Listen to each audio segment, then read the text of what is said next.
Number three. Number 3. Yeah, we have a question today. Okay. We hear a lot definition of fitness. So, like fitness is this term is used very often in our industry, and I would like to know what is your own definition of fitness and how you came up with your definition. I think that that's a really tough question, right? What is fitness? I think that I think there's probably two main definitions now. There's the CrossFit one, right, which work capacity across broad time modal domains. That's their definition, and you can't say it's not good. It has its merits. But then like, where does that limit across individuals, right? And is fitness, is someone's definition of fitness more like, is it based on what their own belief is, or is fitness something that's more concrete and black and white, like a science? I don't know. And how are you going to get individuals to agree on what fitness is?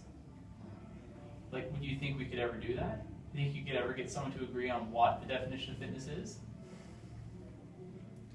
Well, I don't know. Or is it like, I think it's like getting people to agree on another abstract kind of definition, like what is enjoyment? Like, what is that? Right? Yeah, it's so broad. It's very broad. I think fitness is a very, very broad term. I think a lot of really on both ends, right? You'll have people that are very expertise in their field, and they would have a very concrete definition, a very specific definition.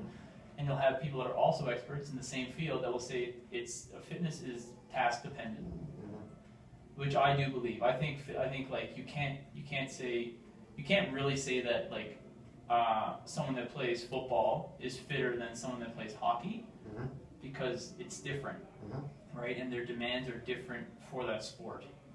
So I don't know that you can compare those people, because the best hockey player is probably the fittest hockey player, right? It might be they're the fittest person for that sport, because they have the right anthropometry, right? They have the right everything. They're made for that sport, like the fittest marathoner. They're the best for that sport. Yeah. And then Usain Bolt is the fittest for the 100-meter. What do you think? So for me, I do not have a specific definition. I have a definition with regards to the sport of fitness, right? As to what I think fitness is, right? But I really think you would have trouble convincing the entire globe of 8 to 10 billion people that walking on your hands is more important than running on your feet. Yeah, I totally agree with you, because we have so many sports, we have so many types of exercises, and it's so broad, and you can't compare different activities all together and trying to make like statement who is fitter and who is not. I just think for us in the sport of fitness, we're finding out who's the fittest in the sport of fitness, right? Because that's who we're including. We're including people who are the fittest in the sport of fitness, because it's not a generalized sport. It's not a generalized test. There's a reason that fitness testing for teams and that kind of stuff is more generalized, right? And then it's going to be more specific to the sport again. Like, I'm sure soccer players, like in the Premier League, are going to go through different fitness testing than football players, right? Like, but they still all call it fitness testing, right? Because it's a pretty damn broad term.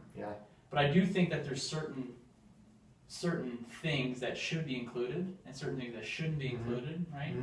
There's definite characteristics, right? Like lift heavy, you got to be able to jump. In my opinion, you got to be able to run fast. You got to be able to go long and easy, right? There's some basic general things that's probably going to be global, but then what each one of those points mean to each individual sport or each individual task is different. That's it. Perfect. Thanks.